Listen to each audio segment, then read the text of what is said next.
So this is my first video on the phone testing this new concept out. So today I'm going to be making a rigatoni and sausage pasta, and I kind of want to take you more in a personal view of how I cook in my home. So one of the first things I begin to do is I begin to take ideas from Pinterest and then copy and combine them together. So today I'm doing this kind of spicy rigatoni with sausage, and today for my vegetable I'm gonna have some peppers, some orangey yellow peppers, and then some green bell peppers, some broccoli, and the florets. I didn't cut those off. We're gonna get some garlic. I used about 45 cloves because I really want the garlic flavor to be strong. And then I have an actual red. This is a Japanese chili pepper, so it has the seeds inside. This is really hot, so if you don't want the power of the seeds, or the power of the heat I should say, just remove the seeds out of here and cut like half of this. So this all depends on how spicy you want, or you can just use regular red pepper flakes from the can. And then I have some onions over here. I would have used red onions, but I don't have any, or some shallots. And then I also have some string beans as well as an optional. Again, these vegetables are all optional, you can use it if you want. And then for my sausage, I have some turkey Hillshire Farm Calabasa turkey sausages. These are really good. I really like to use them making pasta. And then of course I got none other than my rigatoni. So we're about to just swoop this up, and then I also have other bush seasonings that I will show throughout the evening as I'm making this food. So I love to make pasta dishes when I'm meal prepping because it's just easy to make and I love it. I'm going to actually take our garlic and our red pepper and I'm going to mash it up in this bad boy until it becomes a paste, and then I'm going to put it in the pan while I'm going to get a boiling water and put my pasta on so that can cook while all this goodness is being marinated and soaked and seasoned.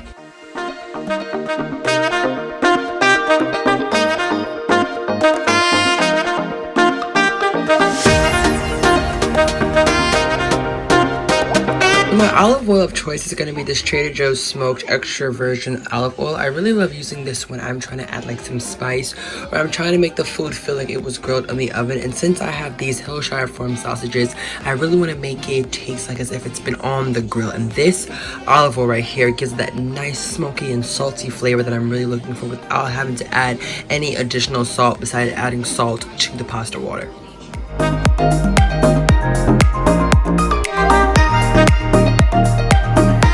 I'm gonna add the sausages straight in the pan. The reason why I'm not gonna add the garlic and the red pepper is because I don't want it to burn. I want these to fry up and then get brown on the outside, a little bit burnt, and then we're gonna add in the peppers and all of that afterwards. So I don't want the garlic to burn. I don't want it to burn the pan with the sausages, but I'm gonna fry these first and then fry the remaining. And so I'm getting that nice burnt crisp. That's what relates to just drain off any excess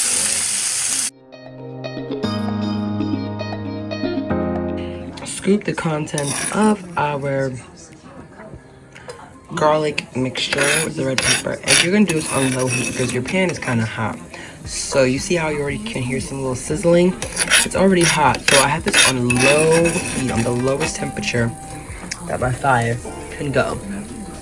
And I'm just scraping out all of this goodness. I'm gonna put the camera down soon so I can get the rest of it, but I'm just putting it in there and mix that up, and then begin to add my peppers and my broccoli and my string beans, all the other goodness, and then I'm gonna show you the seasonings I'm going to use.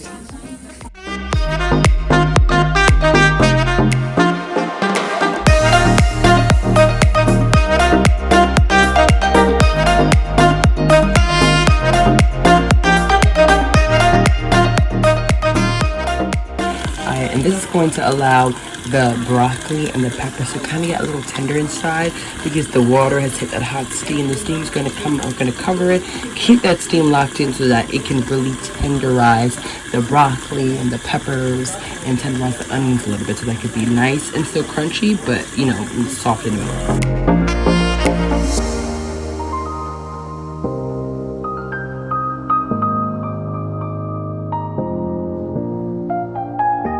So I'm using some ragu sauce here, and besides my seasoning, I'm gonna add some fresh parsley to it as well. And I'm gonna add this in here just to add some flavor, and then add a little bit of sugar to here to give a little sweetness and also to break the acidity.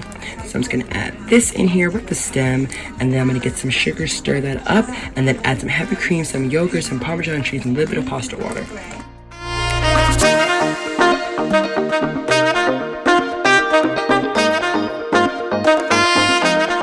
Adding our heavy cream now. Add like a little splash. Alright, and then we are going to mix this up together.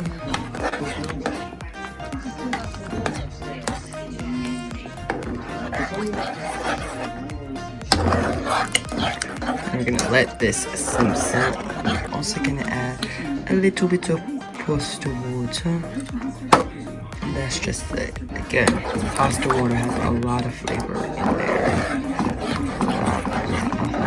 So we're gonna let this simmer on the fire. Let me show you this extra seasoning that I used.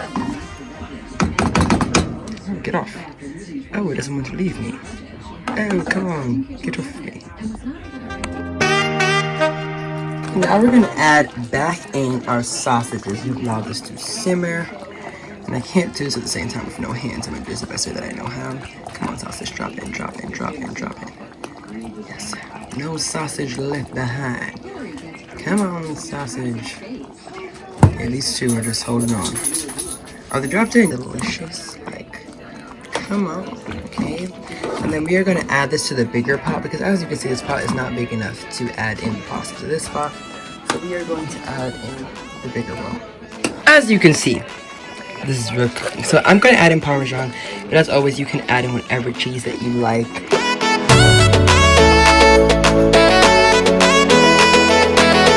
Now, this is pretty much cooked, so some advice here.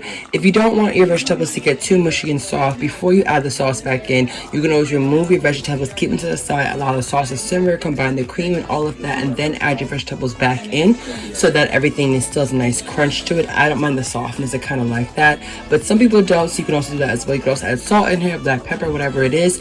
Make sure that you taste your sauce so that it's up to your standard, up to your liking, up to your flavor, up to your taste. Also, you can definitely do this with a penne pasta, any pasta that holds shape, not really like a linguine or a spaghetti, but a pasta that can hold and retain shape. That's very, very important. You also can add butter to this, like a little tablespoon of butter. The butter is also going to add some nice flavor, but it's also going to give the sauce a beautiful shine and that glistening kind of look. So if you like that as well, you can do that. And if you want your sauce to be thicker, by all means, you can add more heavy cream. The pasta water will thin your sauces out. So if you want that nice thick, sauce, add more heavy cream.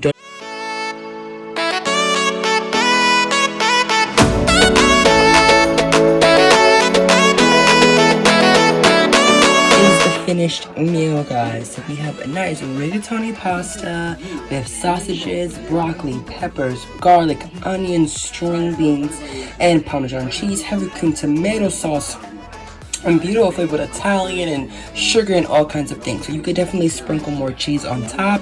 You can leave it as is. You can eat this with a nice garlic bread. You can make this with a nice salad. And this is also a great option if you have children who don't like vegetables. Minus the spice, you can definitely cut back on the spice and the heat. But this is a great way to incorporate their favorite vegetables and mask it in sauce so they don't see it. So this is my actual real-time dinner on my phone, and I hope you enjoy it, and like, comment, and subscribe. Thank you so much, guys, and I'll see you in my next one.